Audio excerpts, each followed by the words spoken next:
En la ruta del conocimiento te asaltarán dudas que rayen los límites de la realidad, que amenacen tus certezas y confirmen tus dudas, que no te desvíen del camino de la verdad. Depende de ti. Haz parada en nuestra casa y hazte con la sapiencia necesaria para que no te desvíen del sendero de la verdad. Descubre con nosotros los misterios, crímenes, fenómenos inexplicables y diferentes temas de calado social que necesitas saber, sin ningún tipo de censura y con la máxima libertad.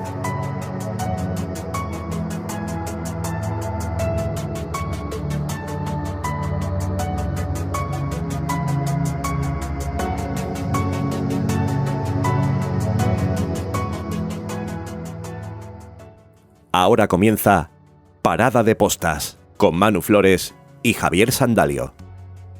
Bienvenidos, amigas y amigos que nos acompañáis en este podcast. Ser bienvenidos en Parada de Postas.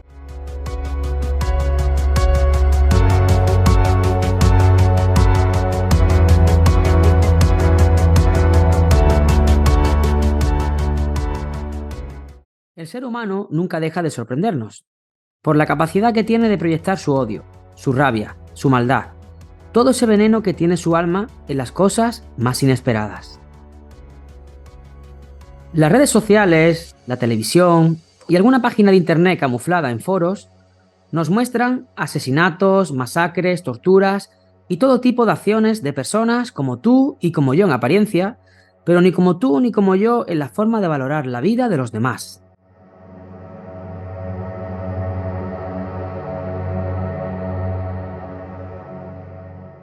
Algunos dicen y achacan sus actos a que una voz le dice cosas. Otros, en cambio, simplemente es porque desean sentir lo que se siente al matar, como le pasó hace pocos meses a Paco Naval, en el municipio de nuestra querida y vecina Cádiz, como es Chipiona. El caso que os traemos hoy no es muy conocido, no tuvo la repercusión que debería, seguramente por el año en el que ocurrió, el lugar, país, continente, y porque por suerte o por desgracia, la era digital aún no había llegado. Pero queridos amigos y amigas, ¿qué me dirían si les propongo, o más bien, qué pensarían si les digo que la carne picada que compran en su carnicería de confianza les está convirtiendo en caníbales, sin que usted lo sepa? Para ello, no seremos nosotros quien lo cuente. Tenemos la suerte de inaugurar el podcast de hoy con un escritor malagueño que tiene ya 5 libros publicados y como voz autorizada en la materia del crimen, viene a contarnos hoy la historia del carnicero de Mequínez.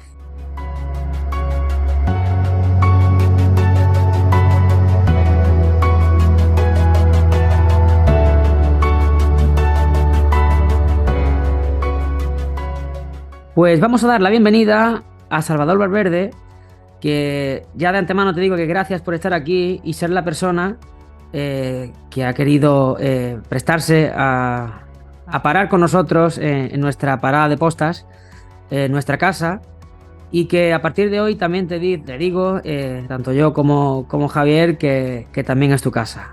Muy buena, Salva, ¿qué tal? Muy buena, muchas gracias. Soy bien hallado y saludaros a todos, tanto a ti, Manu, como a Javi. Muy buena, Salva. Muchas gracias por venir a nuestra parada de postas y estamos deseando conocer todo lo que nos tienes que contar, porque a los malos hay que saber identificarlos y con una persona experta como tú nos va a ser mucho más fácil, seguro. Pues nada, cada vez que queráis, aquí estoy para contaros historias de todo tipo. Esta vez ha tocado historias truculentas.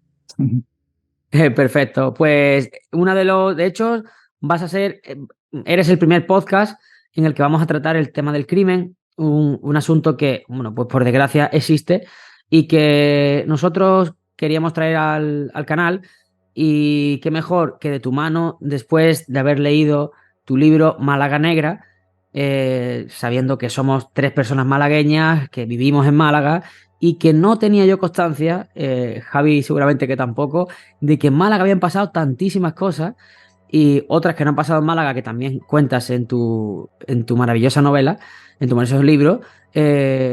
Y hoy nos traes, bueno, El carnicero asesino, El carnicero de Mequínez, y a mí realmente me creaba muchísima curiosidad porque es algo que no había escuchado jamás, y eso que he leído bastante y he estado bastante metido en el mundo del crimen, y no había escuchado jamás. Cuéntanos un poco, porque aquí se mezclan tantas cosas que necesitábamos que una persona como tú nos lo detalle y nos lo cuente para vivirlo casi en primera persona. Sí, y yo no sé si es la casualidad o, como bien dicen los investigadores del misterio, la causalidad que encontré de este caso sin afán de buscarlo ni de encontrarlo. Se podría decir que el caso me encontró a mí en vez de yo encontrar el caso, porque yo manejo mucha documentación, manejo muchas crónicas antiguas, soy un apasionado de la investigación de prensa, y es lo que os estaba comentando antes a micrófono cerrado. Estoy indagando sobre un caso y me saltan 5 más. Pues este caso, el del carnicero de Mequínez, pues fue así. Mientras estaba investigando otra cosa, pues hallé un artículo que me llamó mucho la atención y ya lo desarrollé. Estuve buscando hasta más crónicas de otros sitios de España a ver si habían tratado, y efectivamente, tanto en el Avisador Malagueño, periódico reconocido a partir de mediados del siglo XIX, como también en el Eco de Gerona. Girona hoy día se diría. Y de punta a punta, fíjate, 2 publicaciones, una en Málaga, otra en Girona, pues de punta en punta en España, y tratando sobre el mismo caso que da vericidad a lo que voy a contar ahora a continuación. Yo te quería preguntar, Salva, ya que tienes una carrera tan extensa y has estado investigando por todo el territorio español, ¿consideras que hay alguna zona de nuestro país donde se cometan más crímenes que en otras, o eso es aleatorio, no tiene nada que ver con la población de cada sitio? Bueno, sí influye la población, influye también los medios de transporte. Por ejemplo, en Málaga, por ejemplo, en el siglo XIX tenía fama de ser un lugar muy, muy peligroso. Pero claro, también con el puerto de Málaga, las mercancías, los negocios que se hacían a través marítima, pues evidentemente llegaban, salían muchas personas, y no se puede comparar con, por ejemplo, ciudades del interior, por ejemplo, Badajoz, Jaén o Ciudad Real, que no estoy diciendo que no en esos sitios no se cometieran también fechorías, asesinatos y demás, pero evidentemente en ciudades más urbanas, más de tránsito de personas, de más movilidad y de procedencia diferente, pues hay más posibilidades o probabilidades de que puedan suceder tanto hechos truculentos, hechos dramáticos, ya sea como lo que vamos a hablar hoy, de asesinatos y de sucesos, como de accidentes, como también cosas buenas, evidentemente. Yo creo que no existe un sitio así determinado como que esté marcada esa localidad. Yo creo que es más bien las circunstancias que rodean a ese lugar lo que hacen que tenga más casos por ejemplo, de casos de sucesos de crónica negra.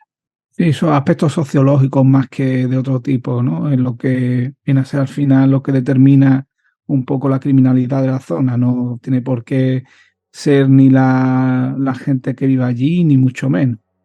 Por ejemplo, Málaga, muchos años atrás, era conocida como la ciudad de las 1000 tabernas y una sola librería. Evidentemente, esa mezcla de muchas tabernas, de mucha gente bebiendo, por ejemplo, alcohol, pues hay como un índice más alto de probabilidad de criminalidad que, por ejemplo, una ciudad en la que haya 1000 librerías y una sola taberna. Claro. ¿Sabéis por dónde voy, verdad? Claro.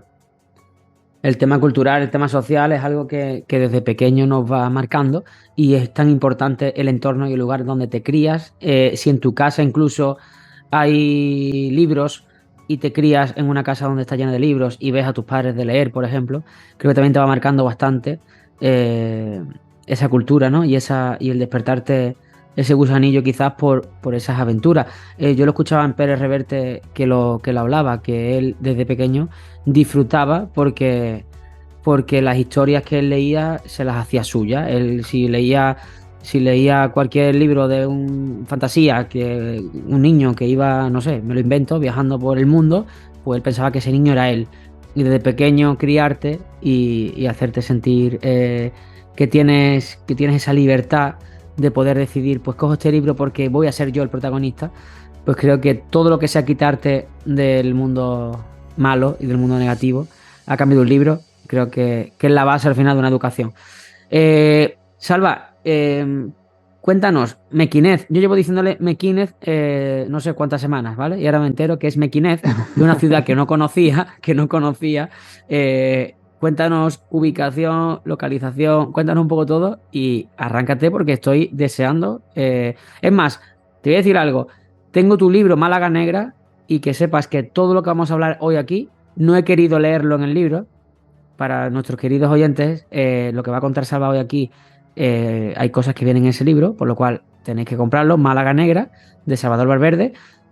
Yo no he querido leer esos capítulos porque quería vivirlos por parte del autor y que me los cuentes y que nos pongas a todo el mundo la piel de gallina. Uh-huh. Adelante. Evidentemente, este caso, el del carnicero de Mequinez, no está incluida en Málaga Negra porque es una localidad fuera de lo que son los límites nacionales, porque Mequinez está en Marruecos. A día de hoy, pues mucha gente que nos esté escuchando pues lo desconocen y es la primera vez que escucha el nombre de esta localidad. Pero una localidad que fue, sobre todo en el pasado, muy importante. Está en el actual territorio marroquí, en lo que es la llanura de Sais, en el Atlas Medio, y fue incluso capital del sultanato de Marruecos, en la época del sultán Mulay Ismael, de la actual dinastía alauita, que es la dinastía que a día de hoy reina en Marruecos. Y fijaros si es importante la ciudad, sobre todo por su patrimonio, porque está considerado patrimonio de la humanidad. Y nos vamos a remontar a pasado mediados del siglo XIX, a 1868, ya ha llovido. Pero fijaros la importancia que tenía la ciudad de Mequinez, que por aquel entonces ya tenía entre 30 y 40.000 habitantes, que son bastantes para la época en la que estamos hablando. Y entre esos habitantes, pues había un carnicero que al principio, pues el local que tenía, pues era muy humilde, no tenía adornos, la carne pues prácticamente no se conservaba, la tenía en lo alto de una especie de cajón en altura a pie de calle.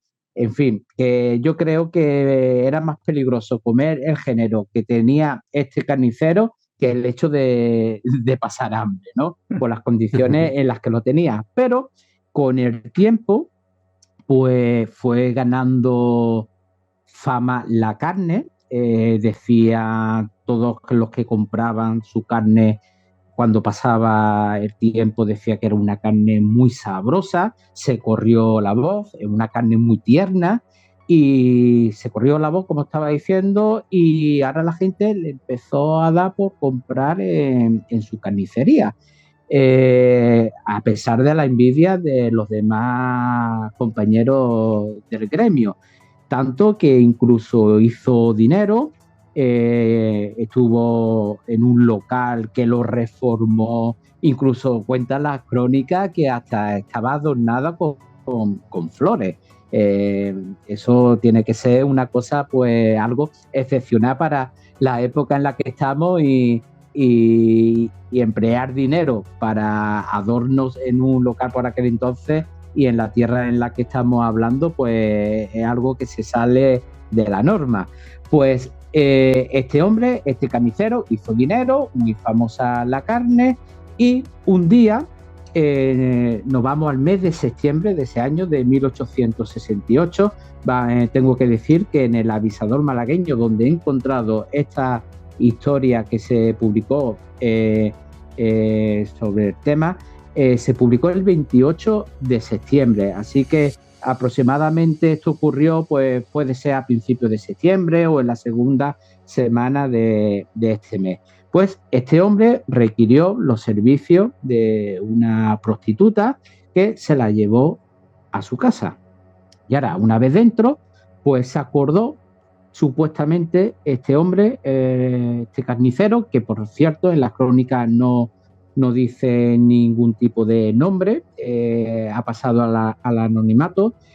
Pues este hombre dentro de su casa pues tenía que salir, pero asegurándose de dejar encerrada a esta mujer que tenía en ella.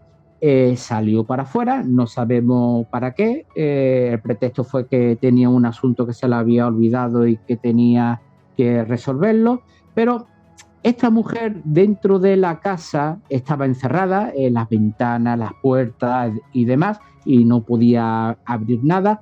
Pues se empezó como un poco a mosquear, ¿no? Se empezó a preocupar y algo se olía, ¿no? Como se suele decir, ¿no? Hasta tal punto que se puso muy nerviosa y desde el interior de esa vivienda empezó a dar voces, empezó a gritar, empezó a intentar alarmar lo que es al vecindario, a los viandantes o a las casas, con la suerte de que unos serenos de la ciudad pues escucharon estos gritos y decidieron actuar, ¿no? Ella les dijo que estaba encerrada, que lo habían encerrado ahí, que estaba nerviosa y demás. Bueno, como no venía el dueño de la casa, el carnicero, pues decidieron echar la puerta abajo. La abrieron, la echaron abajo a base de golpes y entraron dentro. La mujer le explicó lo que le había ocurrido y ahora los agentes de seguridad que también llegaron a la casa, pues decidieron inspeccionar la casa y encontraron una trampilla que daba a un sótano. Más bien diría una mazmorra, que ríase en los oyentes, de la casa de Ed Gein o la casa basada, por ejemplo, en Ed Gein de La Matanza de Texas. Porque dentro de esa mazmorra se encontraron una escena horrenda. Cuerpos desmembrados, huesos, sangre esparramada por todos lados y 27 cabezas putrefactas pertenecientes a mujeres formando una hilera, como si fuera un estilo de ritual o como coleccionando lo que son los trofeos, efectivamente, los cráneos de esas mujeres. Bueno, pues esperaron, imaginaron la escena, imaginaron el nerviosismo de todos, sobre todo, cuenta la crónica, el nerviosismo de esta mujer, porque ya se estaba imaginando que iba a ser la cabeza número 28, evidentemente, y cuando llegó el carnicero, lo detuvieron a él y reconoció que él era el causante de esos asesinatos, esas mujeres que eran prostitutas hebreas. Sabía seleccionar muy bien quiénes iban a ser sus víctimas, porque estas mujeres, pues en esa época, en ese país, y si eran... Nadie las iba a reclamar. Efectivamente, y si alguien sospechaba de algo, de una desaparición y demás, pues posiblemente pues no se iba a preocupar mucho en denunciar esa desaparición, evidentemente. Pues hasta 27 mujeres. Yo ya lo que no sé, lo que no cuentan las crónicas, es que si esas mujeres tenían algún tipo de familiar, o habían ido solas, eso ya se desconoce porque en las crónicas encontradas omiten esos datos. Pero este hombre, el carnicero, que evidentemente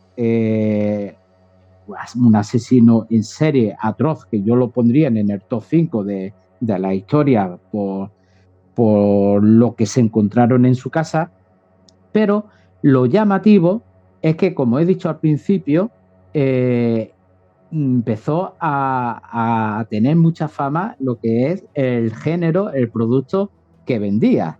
Sobre todo el kefta, que no sé si sabéis lo que es, que son como una especie de albóndigas alargadas, que eso se toma a la plancha o a la parrilla, ensartada en unas cañas como estilo brochetas morunas, y se llama kefta, Sí. que es carne de ternera y de cordero. Lo que pasa que en este caso no era carne ni de ternera ni de cordero. Os podéis imaginar de qué era esta carne, ¿verdad?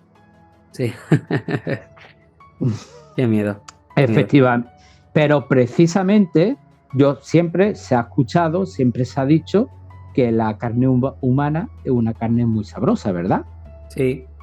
Supongo que la habéis escuchado de gente yo no conozco mucha gente que conozca carne humana. De hecho, no conozco a nadie que coma carne humana, pero sí ha habido caníbales muy conocidos en la historia de la humanidad, que incluso algunos que han comido por necesidad, recordamos el caso real de la película Viven, pues se dice que la carne humana es una carne muy sabrosa. Pues en este caso, precisamente, esta carne que condimentaba este carnicero, pues era una carne exquisita y era una carne humana. Pues tanto que nada más que vendía él, prácticamente arruinando a los demás carniceros que había en Mequinez, y él se hizo rico. Pues supongo que os podéis imaginar el castigo que pudo haber tenido, ese ajusticiamiento que pudo tener, que quisieron que fuera a proporción de lo que era el delito que cometió. Es más, fue tan célebre la causa que incluso la sentencia la presidió el mismo sultán de Marruecos de por aquel entonces, que era Mohamed IV.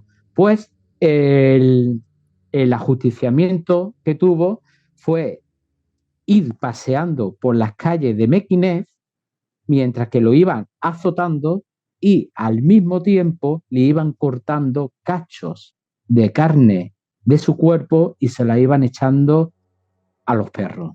Hasta que ya exhausto, hasta que ya muriera exhausto y desangrado, como así fue. Así fue la muerte de este hombre, que ya anteriormente, pues mínimo, por los restos que se encontraron, por los cráneos que también se encontraron en Hilera, mínimo mató a 27 mujeres, y esta última se libró por ese fallo, por ese descuido que tuvo el carnicero de salir y dejar a la mujer encerrada en su casa.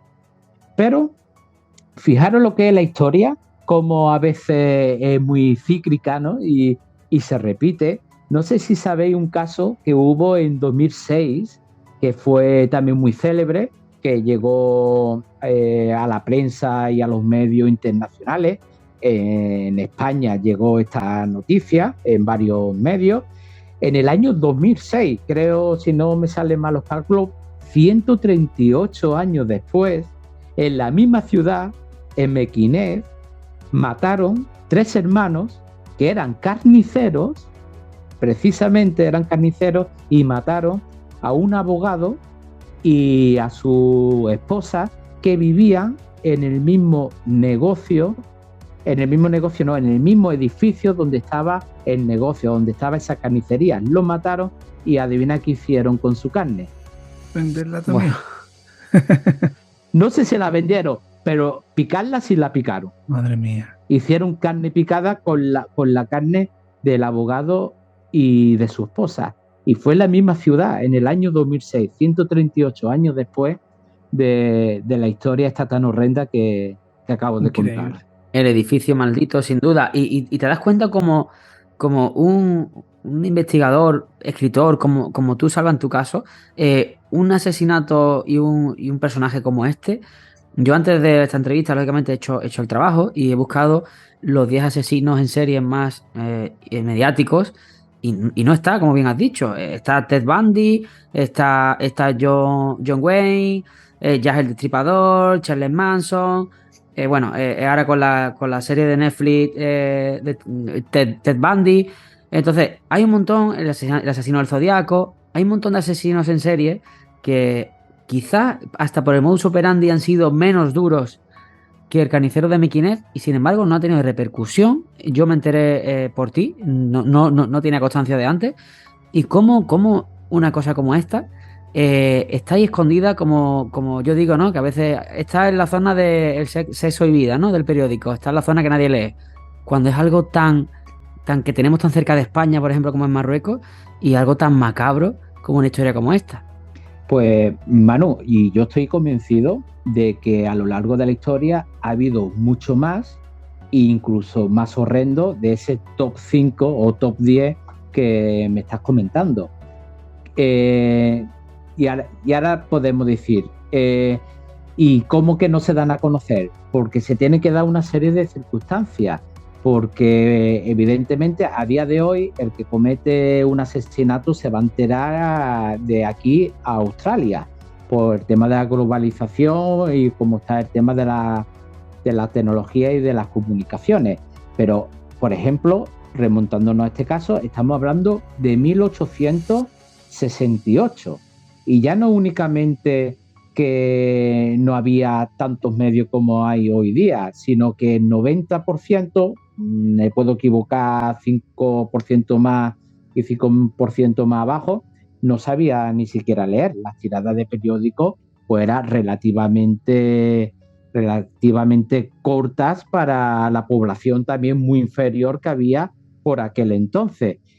¿Qué pasa? Pero es cierto que, perdona, siendo un continente, el continente africano, es cierto que todos estos que yo te estoy contando son todos norteamericanos. En aquella época seguían siendo muy superiores en todo en cuanto a lo que es el nivel comunicativo y a nivel repercusión. Lógicamente era mucho más conocido el tema norteamericano. Yo entiendo que debe ser porque eran Marruecos en aquella época, África, y donde la distancia social era incluso, y aparte de la tecnológica, por supuesto, era incluso mayor que ahora. Porque si te vas al top 10 de los asesinos en serie, el 80% son norteamericanos. Entonces dices tú, Anglosajón, el mundo claro, anglosajón. ahí es que están más locos que en el otro lado. No, allí es que a lo mejor le daban más difusión por el tema de cadena perpetua, por el tema. Ya entramos ya en temas políticos y temas de leyes, de que algunos países quieren dar a conocer estas cosas para sacar el pecho y decir, oye, que aquí a esta gente se le castiga. Ellos Entiendo, ¿no? Que puede saben, ser por ahí. tanto americanos como ingleses saben vender muy bien su historia, cosa que no sabemos hacer ni los españoles ni ninguno otro. Ellos con Hollywood tienen, todos los que tú has dicho, has nombrado, Manu, yo creo que todos tienen una película. Sí, Ya que el Destripador, me parece que, no sé, Salva debe saber cuántos asesinatos tenía a su espalda, pero no eran tantos. No eran muchos. Creo que a 5 no llegaba. A 5 claro, no fíjate. llegó a matar. Pero sí, es verdad que fue muy mediático por el tema de las cartas, de la investigación que hubo. Relacionaron también lo que a la familia real y demás. Y se hizo muy, muy mediático. Pero por eso mismo decía, digo, un caso, un asesino en serie en este caso, que a lo largo de la historia se va a conocer, va a depender mucho de la difusión que se haya dado desde ese momento. La época influye. Por ejemplo, en el siglo XVII no había prensa, pues seguramente había asesinos en serie en esa época en la que ya lo cogiera o no lo cogiera y lo ajusticiara, si no había alguien ahí que puso por escrito lo que hizo, al final esa historia esa historia caen en el olvido y a día de hoy no se puede conocer. Por eso yo estoy muy convencido de que ha habido muchos otros asesinos en serie que a día de hoy no lo conocemos porque no hay evidencia ninguna por escrito ni oralmente. Y este caso podía ser uno de ellos. Lo que pasa que yo tuve la suerte o la desgracia, según cómo se mire, es de casualidad encontrar ese día esa publicación investigando otras cosas y encontré ese artículo. Si yo no hubiera encontrado o no me hubiera detenido en leer ese periódico de ese día, pues, y otro investigador tampoco lee ese periódico específico, pues a día de hoy, pues el carnicero de Mequinez, pues hubiera seguido en el olvido. Claro. Pues pero Javi, tampoco, finiquita tú y pero quedan 6 dice minutos.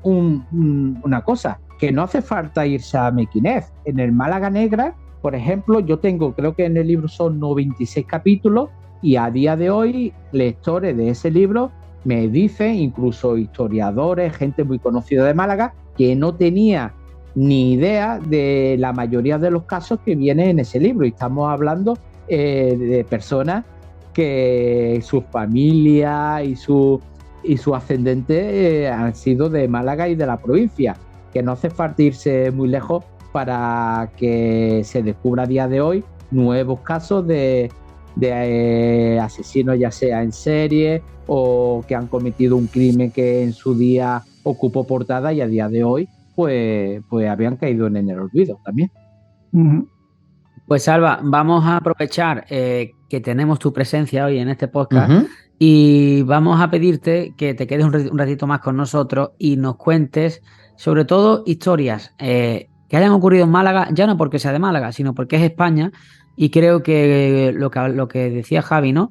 Lo bien que saben vender otros países este tipo de sucesos, quizá hay personas aquí en España, incluso en la propia Málaga, como indicas, que no saben algunas cosas que son bastante fuertes, bastante duras, que han ocurrido muy cerquita de nosotros.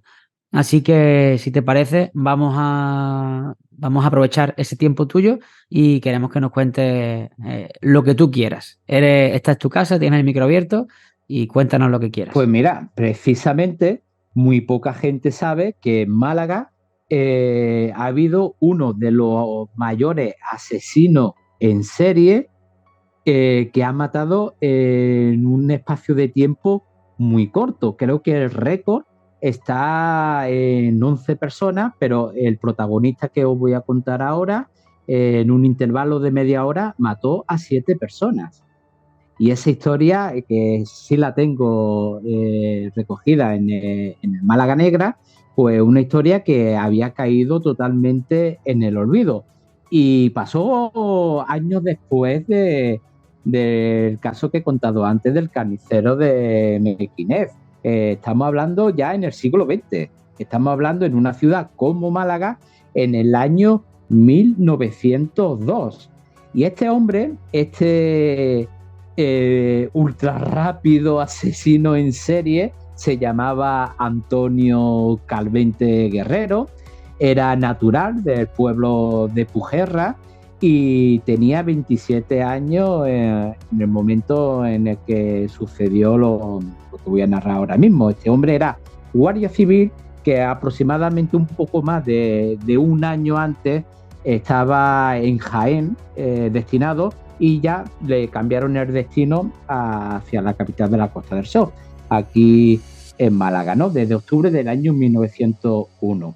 Pues el 13 de septiembre del año siguiente, de 1902, este hombre, cuando acabó su jornada laboral, es decir, cuentan las crónicas que era un hombre respetado, que le tenían afecto a este hombre, sus compañeros, nunca había tenido problemas con ellos. Pues a las 10:30 de la noche, cuando acabó su jornada en un cuartel de la Guardia Civil de Málaga, donde él estaba, el cuartel de Natera, que a día de hoy ya ha desaparecido, pues salió de su habitación con un fusil Mauser que no era suyo, era de su compañero. Salió de la habitación y cuando fue la parte de abajo del cuartel, a la salida del cuartel hacia la calle, pues antes de salir, claro, los compañeros lo mirarían, ¿de dónde va este con el Mauser? Pues hizo un disparo al aire. Supongo que es para alertar a la gente y demás, para poder tener vía libre a salir a la calle, ¿no? Pues efectivamente salió a la calle y lo que conocemos aquí en Málaga por lo que es el camino de Guimbarda, Pasillo Santa Isabel, por la zona donde está el convento de Santo Domingo, por toda esa zona perchelera, pues hizo un recorrido de aproximadamente medio kilómetro y en media hora, lleno de sangre, lleno de drama y sobre todo de muertes, porque a cada persona que se iba encontrando la iba tiroteando hasta matar a 7 personas. Mató a 7 hombres y a 3 mujeres y causó muchos más heridos. Incluso había cuentan las crónicas, unas anécdotas muy curiosas, por ejemplo, de un hombre que tenía movilidad reducida, iba con una muleta y cuando Calvente se le iba acercando a él en mitad de la refriega de tiro, pues este hombre, con mucho ingenio, tiró la muleta al suelo, se tiró al suelo y se hizo el muerto. Pasó a su lado Calvente y escuchó a este hombre que se estaba haciendo el muerto y Antonio Calvente, entonces cuando llegó a su altura, pensando que esta persona coja estaba muerta, pues dijo, muy bien, tú también caíste. Esas palabras las escuchó este hombre y se lo dijo a la prensa. Pero otra anécdota también es que había un chumbero que tenía un puesto de chumbo en la calle, pero vaya, un puesto de chumbo en la calle por aquel entonces era una mesa estilo caja con el producto en lo alto. Pues este hombre lo que hizo es, como pudo, se escondió debajo de esa mesa donde tenía los chumbos y fue testigo directo de Calvente de pasar por delante de él mientras que iba pegando tiros a todo aquel que se encontraba. Esto hasta cuándo duró y hasta dónde llegó. Fue en el puente de Tetuán, el puente de la prolongación de la Alameda de Málaga, un lugar muy conocido, que allí fue perseguido por 3 guardias civiles y él se refugió o se escondió en el paredón de ese puente, del puente de Tetuán, sobre el río Guadalmedina, y hubo una refriega de disparos y le alcanzaron 2 disparos propiciados por estos 3 guardias civiles que fijaron la escena, que seguramente eran compañeros seguros y quién sabe si a lo mejor momentos antes han estado tomando algo con él y fueran amigos. Pues precisamente sus mismos compañeros pues arrebataron la vida del que ya arrebató anteriormente a 7 personas. Sobre todo fue un tiro muy certero que le atravesó la yugular y le destrozó la cara entera de Antonio Calvente, que cayó muerto a río Guadalmedina. Cuenta las crónicas que en la casa de socorro de calle Cerrojo, que era el lugar más cercano, el lugar hospitalario más cercano que había de los hechos, pues estaba de bote en bote, de heridos, de curiosos, se formó un escándalo muy grande, personas que no murieron al momento, como una mujer que murió al día siguiente, escenas muy dramáticas que se vivieron en Málaga. Del vecindario hubo también, se creía la gente por el tiroteo y demás de que iba a haber un motín militar, que era una fuga de presos, que fueron perseguidos y hubo tiroteo por parte de los guardias. fijaros la que lió Antonio Calvente. Y claro, os estaréis preguntando, y muchos oyentes se preguntarán, que qué le pasó a este hombre para que hiciera eso de repente. Pues realmente se lo llevó a su tumba, porque no se sabe a ciencia exacta qué hizo para que saliera con un tiroteo múltiple a matar a todo aquel que pillaba. Pero había ciertas teorías que se publicaron en la prensa, por ejemplo en la Unión Mercantil y también en el Cronista. Eran rotativos de malagueños de esos días, ¿no? Estamos hablando, recuerdo, en 1902, año 1902, principio del siglo XX. Pues una de esas hipótesis decían que momentos antes de que llegara al cuartel en esa misma noche, pues se paró en una venta, ya no sabemos si con amigos o con compañeros del cuerpo, y a la hora de pagar, pues parece ser que Calvente pidió gaseosa. O sea, lo que a día de hoy son refrescos, ¿no? Que en aquella época le llamaban gaseosa. Y le dijeron, había voces, no sabemos de qué, que decía, dejar que pague Calvente las gaseosas, que eso solo lo pagan las señoras. O sea, que intuimos que su hombría, ¿no?, fue puesta en duda por el hecho de que no viviera, por ejemplo, una copa de vino y pidió gaseosa, ¿no? Y dicen que este hombre, pues parece ser que se lo tomó muy mal o se le cruzaron los cables, se cabreó tanto que incluso también se publicó que antes de llegar al cuartel agredió también a una mujer. Y ya después lo que ya he contado. Y otra teoría parece ser que es más de rumorología, ¿no?, de la población, que también se publicó en la prensa, dice que perdió la cabeza literalmente porque fue rechazado por una mujer que amaba, y decían que por eso perdió la cabeza. Pero realmente el motivo no lo sabemos, se lo llevó a la tumba, como dije anteriormente. Qué duda cabe que cuando una persona mata sin un patrón preconcebido es porque realmente no está en sus cabales, no tiene un patrón. No, si fuese por las mujeres quizá hubiese ido por las mujeres, pero no, era todo sacar lo que tenía dentro, ¿no? Era como una venganza hacia todo lo que se moviese.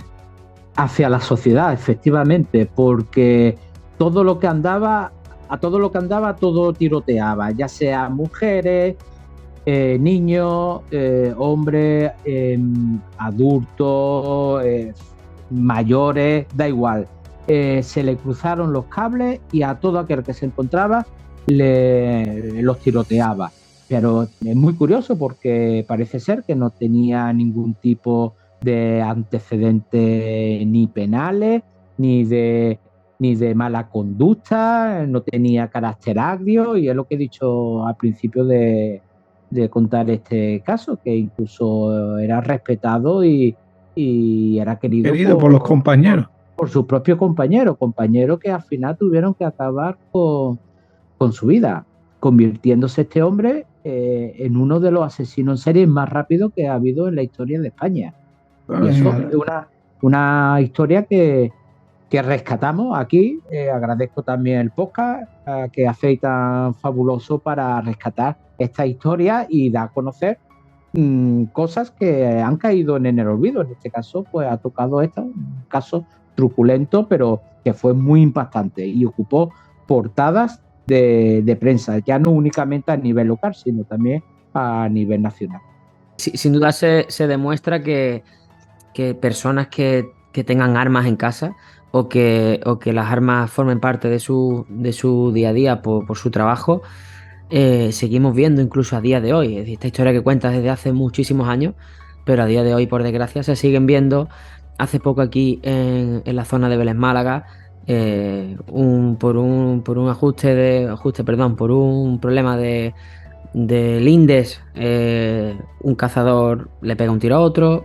Hace muy poquitos días en Pontevedra, un ex guardia civil asesina a su pareja y luego se quita la vida a él. Entonces, el uso de las armas, eso ya sería otro debate, ¿no? Y si cruzáramos el charco, pues imagínate el debate tan grande que hay en algunos estados de los Estados Unidos.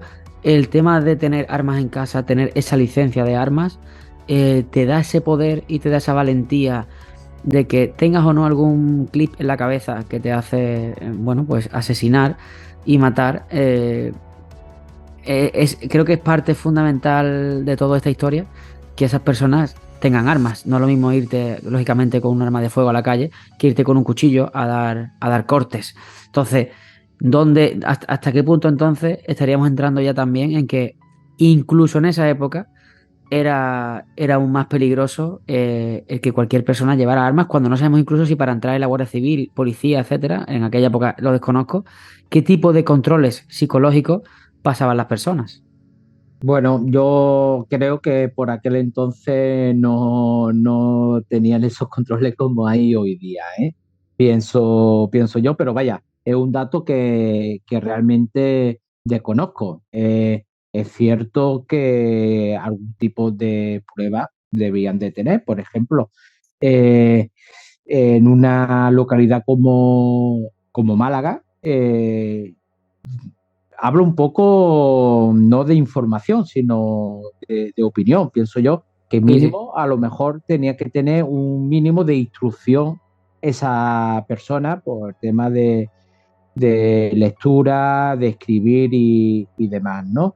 Y yo creo que iba esas pruebas más que psicológicamente, vaya, estoy al 95% seguro, esas pruebas iban más orientadas a la instrucción educacional de cada uno, más que a nivel psicológico. Y también influiría que si tenía antecedentes penales, ¿no? Conducta, preguntas, por ejemplo, si uno era de un pueblo, pues supongo que había como una serie de interrogatorios de vecinos sobre la conducta de cierta persona y evidentemente físicamente no sé yo también si harían una prueba tan exhaustiva como hace hoy día los cuerpos que tenemos en el Estado. Pero yo estoy muy convencido que pruebas psicológicas a lo mejor se orientaba a 4 o 5 preguntas un poco más simples y poca cosa más, ¿eh? Después, por aquel entonces sí es conocido de que la población tenía armas. No sé hasta en qué año se prohibió, pero por ejemplo, ya que Manu ha comentado el tema de que hay más probabilidad de muerte, de que tenga un arma de fuego si en cualquier momento dado alguien se le cruza la cabeza, pero también hay que tener en cuenta la gran cantidad de accidentes que ha habido también por tener armas de fuego sin tú querer hacer un homicidio voluntario. Es más, ahora que estamos hablando del tema, tengo ese caso, lo tengo escrito para la segunda parte del Málaga Negra.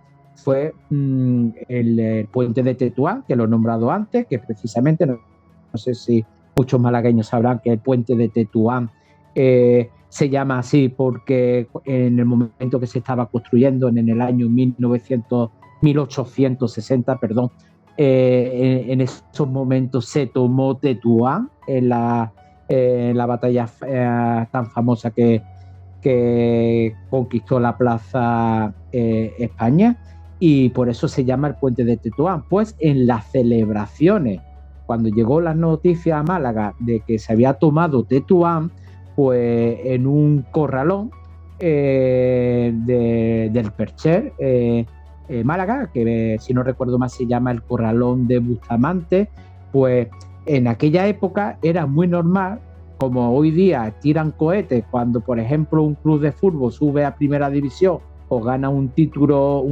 ya sea liguero o europeo, que lanzan cohetes, pues en aquel entonces, en aquella época que la población tenía armas de fuego, pues cogían sus armas, ya sea pistolas, escopetas, rifles, cualquier tipo de arma que haga un estruendo, pues lanzaban, tiraban disparos al aire. Pues precisamente ese día en ese corralón, pues un muchacho cogió la escopeta de su padre y viendo lo que es el júbilo de toda la población de Málaga tirando tiros a diestro y siniestro al aire para celebrar ese acontecimiento, pues subió la escopeta, pegó un tiro con la mala suerte que en la segunda planta del corralón le impactó a una muchacha y acabó muerta. Que al fin y al cabo el tener armas y usarlas, ya sea de cualquier tipo, ya sea celebración o porque quiera cometer un homicidio o porque está cazando, pues no quita que tenga esa probabilidad de que pueda ocurrir una desgracia. Como Está este claro, caso está claro. acabo de Eso narrar. que acabas de comentar, Salva, y antes que hablábamos a micrófono cerrado, recuerdo que cuando yo era pequeño vivía en la zona de Mauricio Moro, por la zona del Paso de los Tilos. Recuerdo que cuando marcaba un gol el Málaga, ya por los finales de los 80 por ahí, en la barriada de allí, del Perche, se tiraban cohetes para que los marineros supieran que el Málaga había marcado. Si marcaba el Málaga eran 2 cohetes y si marcaba el visitante era un cohete. De hecho, creo que a día de hoy hay un club de fútbol aquí La en Real España Sociedad. La Real Sociedad, efectivamente, que ya es a modo de tradición. Sí, sí. Efectivamente. Pero claro, nos remontamos muchos años atrás que la población no tenía muchos medios de tener artefactos Claro.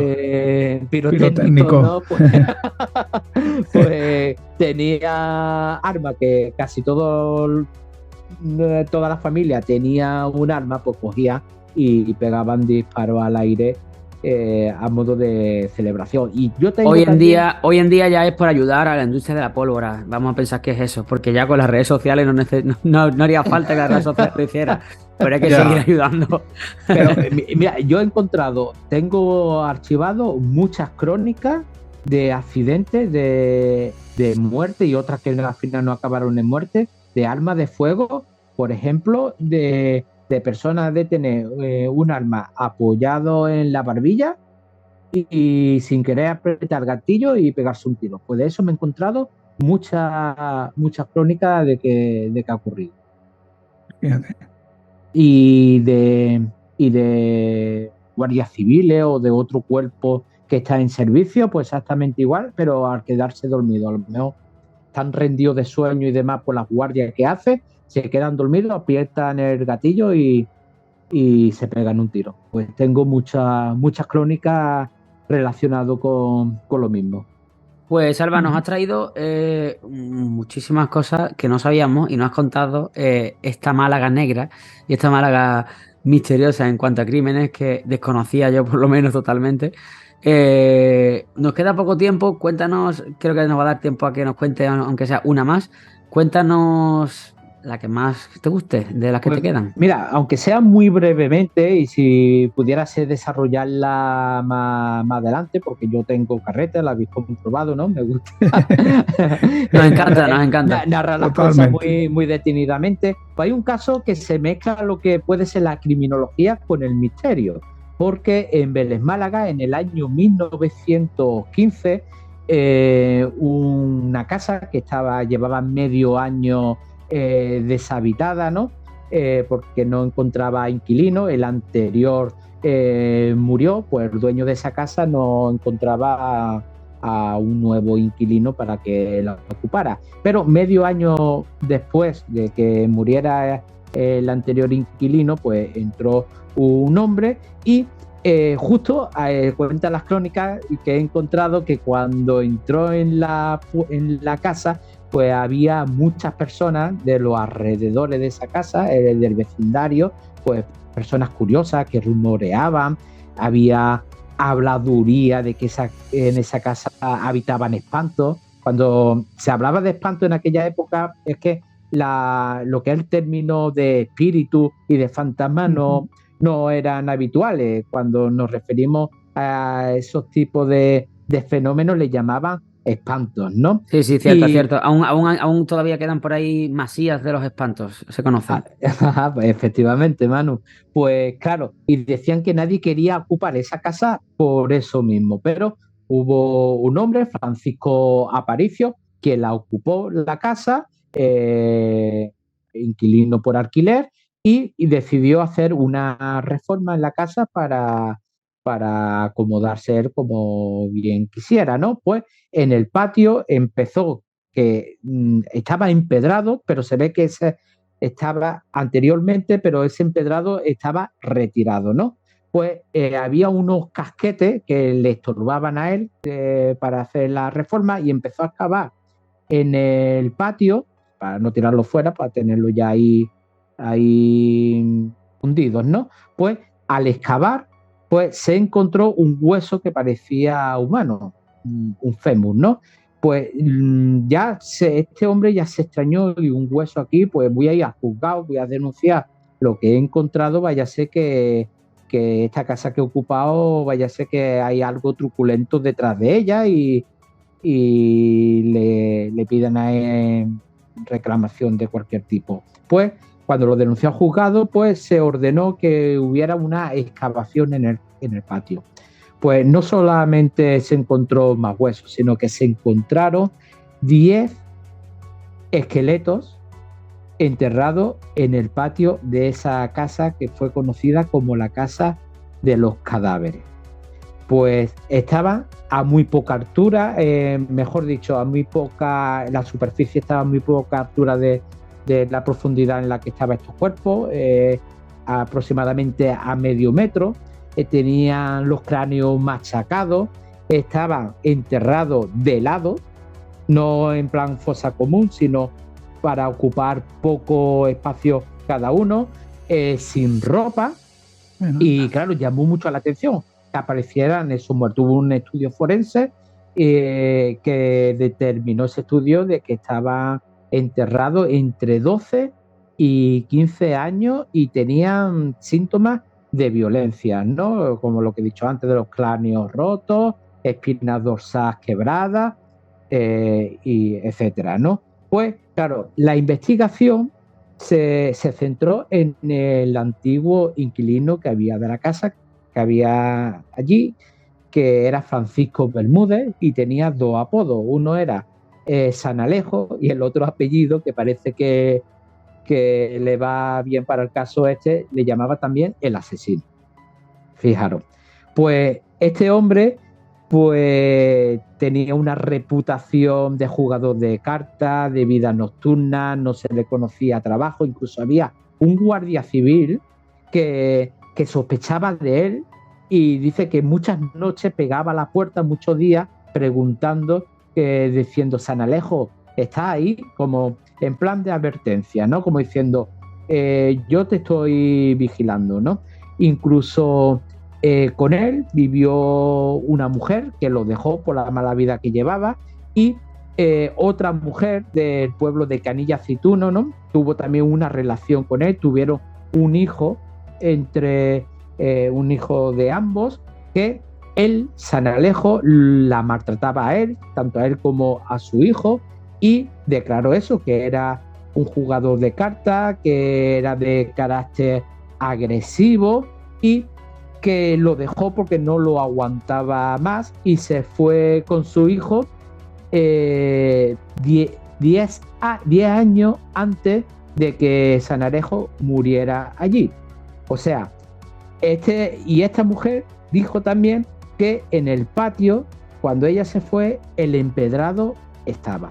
O sea, que cuando ya se fue esta mujer, de ahí a 10 años para adelante, hasta que murió este hombre, pues alguien tuvo que levantar el empedrado, supuestamente, para enterrar a esos cuerpos. Así que todo se centró en que San Alejo fue también un asesino en serie que mataba a la gente y lo enterraban en el patio. Pero claro, podéis preguntaros, y bueno, ¿y cómo lo mataba? ¿Lo metía en la casa? ¿Lo enterraba sin que nadie lo supiera? Exactamente. Es que, Eso mismo estaba pensando es yo. que este hombre era un ávido jugador de cartas y metía a mucha gente en sus cartas a hacer sus partidas, y parece ser que la banca siempre ganaba, porque ganara o perdiera, pues supuestamente estamos hablando que no son datos 100% fiables, pero se supone, y así se publicó en la prensa de aquel entonces, que este hombre, él solo o acompañado con algún compinche, pues a quien metía en su casa, los mataba, le quitaba el dinero y lo enterraba en el patio.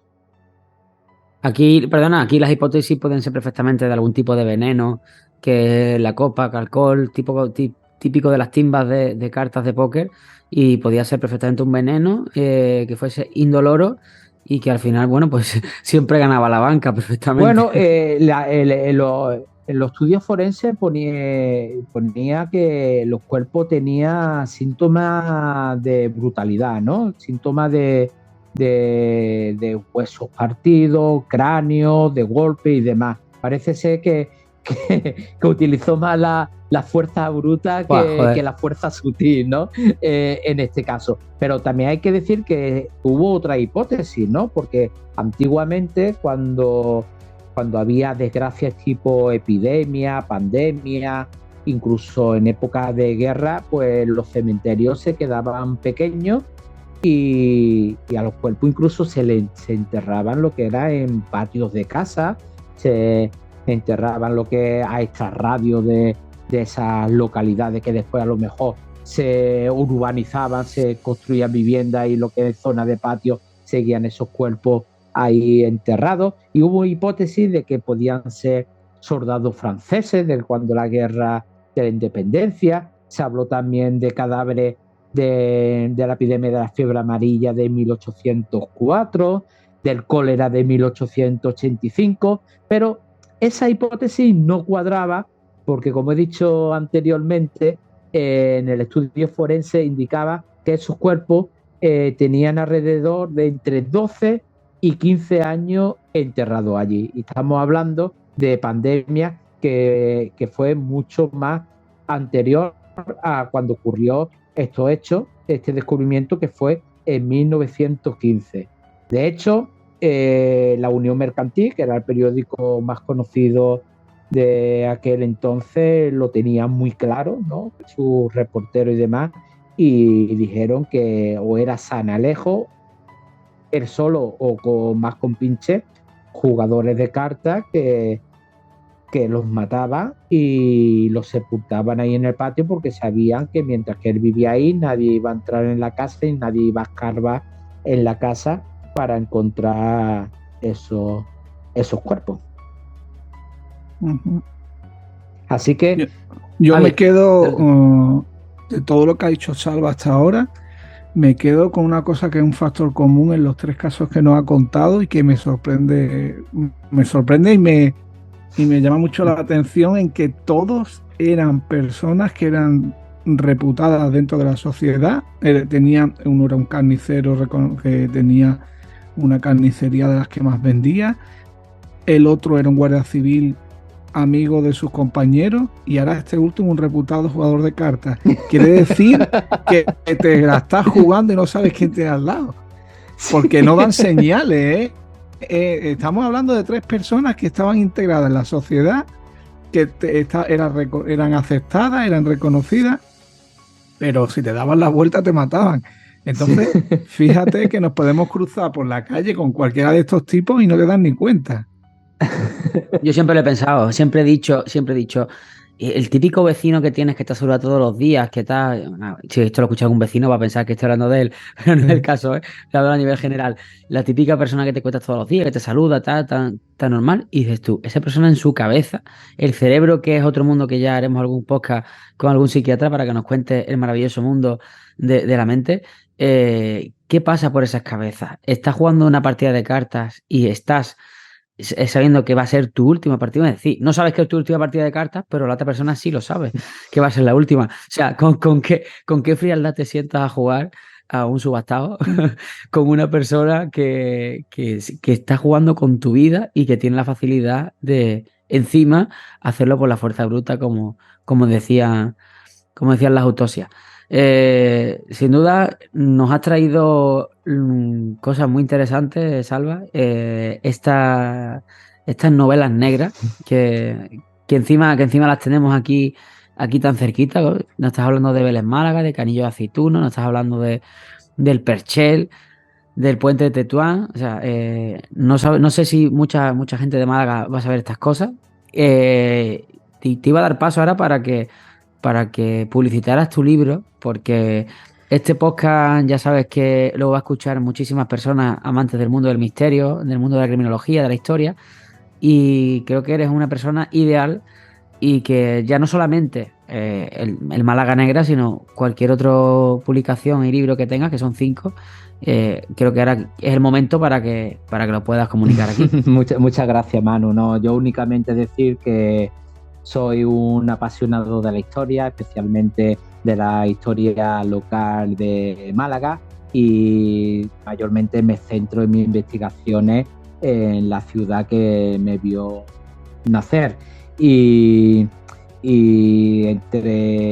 tengo muchos artículos publicados en prensa, colaboro como estoy haciendo ahora mismo con vosotros en esta maravillosa parada de podcast, y colaboro en otros medios, por ejemplo la cadena SER, medios escritos, como he dicho, en el Diario Sur, en televisión también he colaborado en 101, en PTV, y todo relacionado con la ciudad que quiero y que amo, que es Málaga, ¿no? Y tengo 5 a día de hoy, tengo 5 libros publicados, tengo unos pocos más ya empezados, y precisamente de estos casos truculentos, este fue mi primer libro, Málaga Negra, que trata de esto, de esta historia, de esta cara B de la historia de Málaga y de su provincia, con historias poco convencionales que no se suelen contar, pero que a quien le guste, a quien no, ha formado parte de la ciudad y forma parte de la idiosincrasia de Málaga. Y aparte, no únicamente trato sobre temas criminológicos, sino también de temas curiosos, anecdóticos, y todos que tengan en común que sean historias que han caído en el olvido y que sorprenda por lo llamativo que sean. Por eso tengo también el libro Málaga Curiosa, coescrito con Antonio Márquez, uno de los mayores y mejores comunicadores y conocedores de la historia de Málaga. Tengo ese placer y privilegio de hacer la colección Aliquindoi con él. Y tengo también publicado otro libro que es Crónicas Sorprendentes de Málaga, que ese fue mi segundo libro. Y también tengo 2 biografías taurinas, fijaros qué contraste, ¿no? De temas criminológicos a temas anecdóticos, históricos de Málaga, pasar a Pues imagínate en mi caso, que ahora lo diré, que compartimos editorial Sí. y mis novelas son también de fuego como las tuyas, pero de un fuego diferente. Sí, las conozco, Manu. Pues esto, pero las 2 biografías que tengo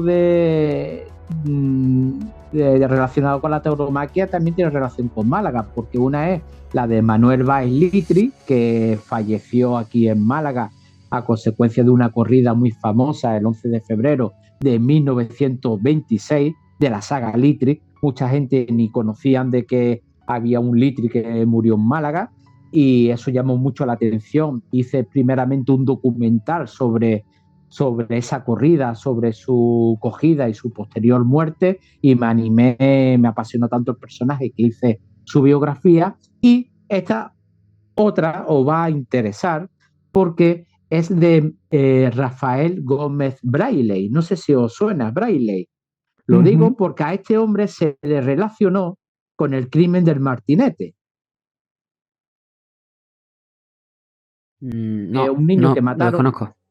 el Sacamantecas, que era el Sacamantecas, que este hombre, Braille, era rico, no llegó a ser torero porque no pasó de de novilleros y se le relacionó como que tenía tuberculosis, necesitaba sangre por la creencia de aquella época, que necesitaba sangre para transfusiones para curarse la tuberculosis. Y es una pena que este hombre a día de hoy haya sido más conocido por eso mismo que por que era lo que realmente era, que era un hombre muy querido, muy carismático y muy singular dentro de la Málaga del principio del siglo XX. Así que esos rumores de que él mandó a matar al niño del Martinete para estilo vampiro, para transfusiones de sangre y su tuberculosis, eso es absolutamente falso, porque de hecho yo he encontrado su partida de defunción y demás, y ni tenía tuberculosis ni nada parecido. Él murió porque tenía problemas de corazón, tenía angina y llegó un momento con 29 años que ya su cuerpo dijo que no podía más y falleció a consecuencia de su dolencia cardíaca. Si no mal recuerdo, este caso ha salido hace poco en Cuarto Milenio, me parece que lo trataron. Lo trataron en Cuarto Milenio, de hecho Jesús Callejo, no sé si lo conocéis, sí, que es amigo mío, Jesús, y de este caso he hablado yo con él porque él también lo trató en otro libro suyo a través de indagar, de documentarse en obras, en otros libros de otros supuestamente investigadores que ha habido, que han tratado sobre este tema, que vuelvo a decir que es falso esto que se comenta de él, y yo lo he hablado con él, incluso he participado en el podcast hablando del tema que lleva Jesús Callejo y demás compañeros suyos de la cóbula de la brújula, y traté el tema sobre esto brevemente porque hablé de más cosas, pero se trató, y Jesús Callejo, que de hecho tiene el libro, tiene un ejemplar de braille y se le quedó muy claro de que todo fue basado por la rumología de la ignorancia y de la poca formación de personas que quisieron señalar a un culpable y lo señalaron a él, que ya incluso ya este hombre ya estaba fallecido y todo, cuando salieron esos rumores, que ni siquiera se pudo defender de los rumores. Pues yo me quedo con muchas ganas de más, Salva. La verdad que ha sido apasionante y me encantaría tenerte otra vez por aquí, porque me quedo con ganas de seguir escuchándote y de seguir conociendo más de la historia de Málaga.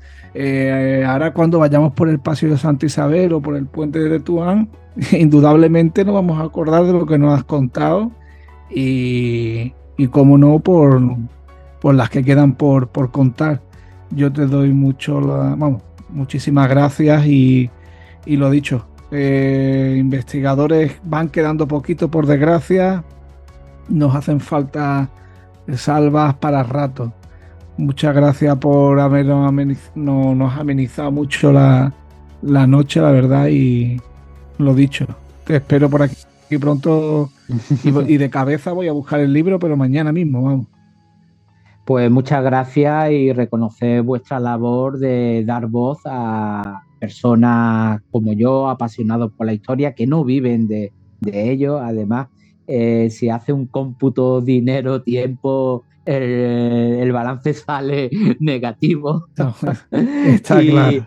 Y tener momentos como estos para divulgar de lo que uno ha investigado porque la apasiona, y querer que se conozca más de tu ciudad o de tu localidad o de ciertos hechos, pues se agradece que haya personas como vosotros que nos dais voz. Así que agradecido mutuamente. Pues nada, Salva, que ha sido un placer, que lo que dice Javi, que sigas con esa pasión, que nos sigas trayendo cositas aquí al podcast, y que preferimos tenerte 10 veces, 1 horita cada vez, que un día 10 horas. Porque queremos que vengas muchas veces con nosotros y tienes muchas cosas que contarnos. Y nada, por cierto, Javi, yo mañana tengo aquí a la editorial, yo te traigo el libro de Salva. Así. Eso. Vale, bueno, Salva, pues lo dicho, seguimos hablando y te esperamos muy pronto en Parada de Posta. Un abrazo. Muchas gracias, cuando un queráis. Abrazo, muchas gracias, un abrazo.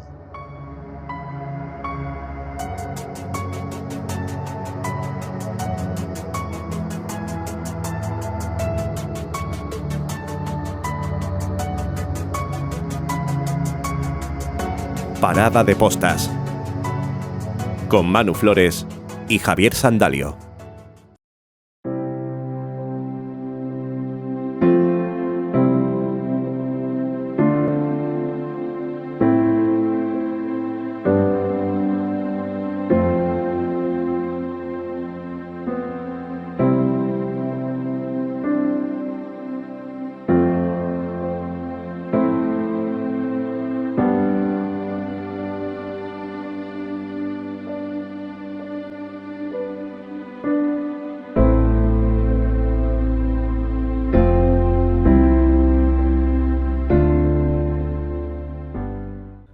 Seguro que muchas veces habrán oído aquello de dime con quién andas y te diré quién eres. Es un dicho muy antiguo y viene a decirnos que dependiendo con quién convivas, pues así serás. Así serás tú, ¿no? Yo el cierre de hoy lo quiero empezar con una anécdota que me ocurrió hace tiempo, que no queda un saco roto. Me encontraba haciendo unas reparaciones en una casa de campo cuando nos percatamos que en la puerta había una tabarrera. Todos los que venían por allí me decían que tuviese mucho cuidado con aquella tabarrera porque eran tabarros de suelo, me decían que eran peligrosos y porque la picadura era muy dolorosa. Bien, pues un día por allí un vecino mayor vino y le advertí: tenga usted cuidado, ahí hay una tabarrera. Que el hombre no se lo pensó, le dio con el bastón y lanzó la tabarrera a unos metros.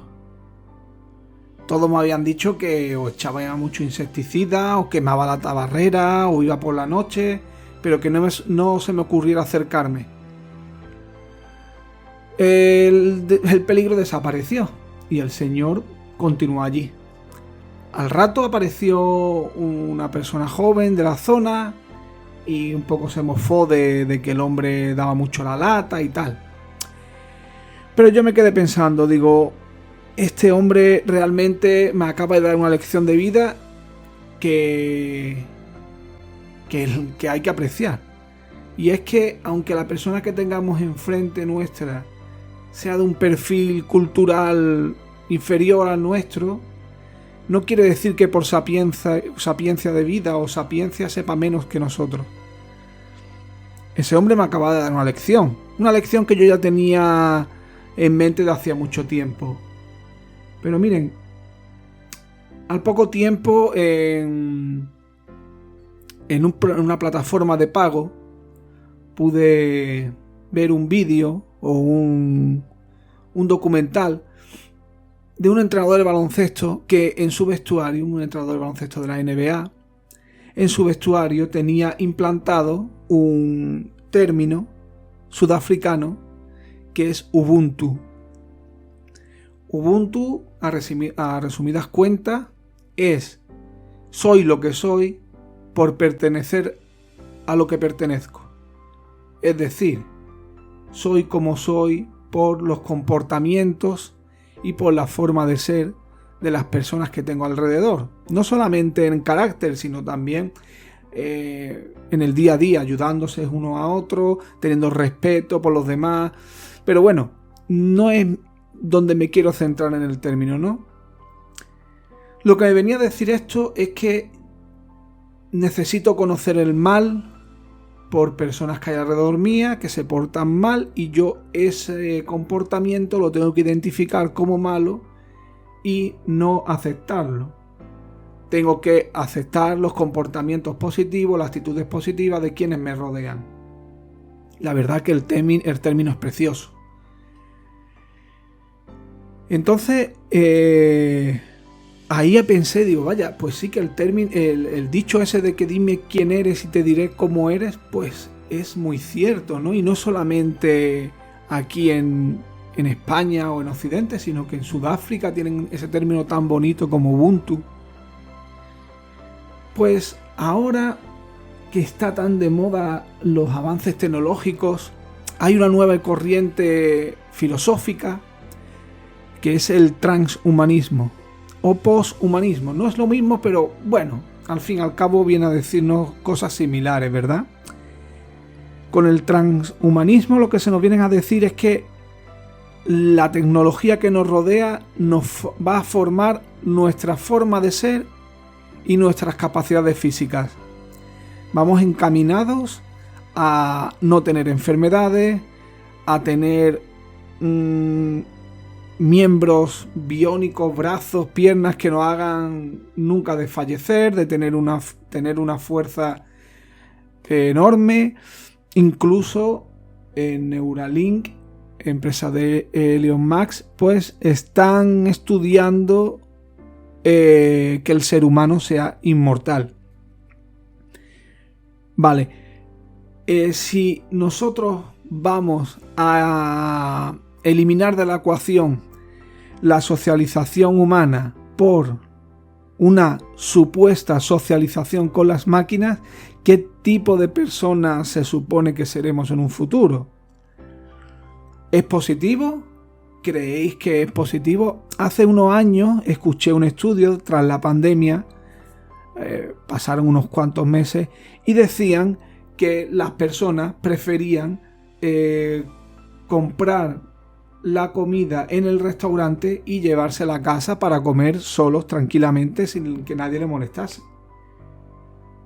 También es conocido que aquello de que las parejas hoy en día no se aguantan, ¿verdad? ¿Cuánto es el índice de separaciones y divorcios? Me plantea esa duda. ¿Vamos realmente hacia ese transhumanismo o poshumanismo que con el tiempo nos elimine la socialización, el contacto humano? ¿Es positivo? ¿Pensáis que el no tener contacto con el semejante es positivo? Porque no debemos olvidar que el ser humano es una persona por naturaleza tendente a vivir en grupos. Es un animal que vive en grupos, ¿no? El ser humano es un animal que tiende a socializar y a crear espacios comunes. Pero con esta nueva tendencia o esta nueva filosofía que ya vemos tan arraigada en tantos sitios, pues puede que la cosa esté cambiando. Puede que Ubuntu de aquí a poco sea una mera utopía.